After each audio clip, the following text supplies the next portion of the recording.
I was living in Thailand, and 2 Australian models and I decided to travel around and have a look at what was happening during the riots that the red shirts were holding against the Thai government.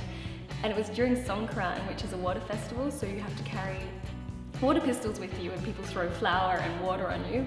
And we saw that they had hijacked a bus and exploded in front of us, and as we were running towards it, the news crews were running as well, and they actually stopped us and said we had to evacuate and leave the area.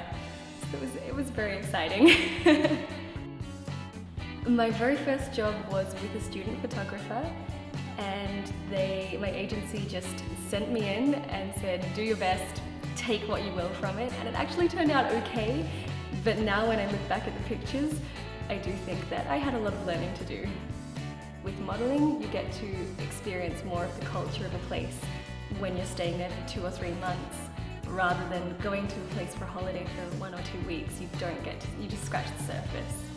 I was in New Zealand, and a client drove us down to Rotorua, which is a volcanic area, and they have sulphur springs, and they put me up in the same hotel room that Prince Philip had stayed in, and it was actually a bridal suite of this room, and they had heated floors and heated bed, everything was heated, and we shot for 3 days with these animals on this magical little island, and it was just stunning.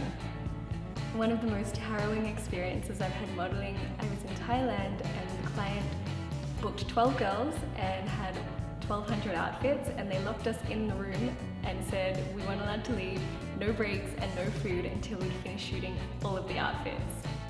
My idea of happiness is to be travelling constantly. I am very nomadic. I haven't stayed in one place for longer than 8 months, so I think I'd like to continue that. Also, I love hot weather.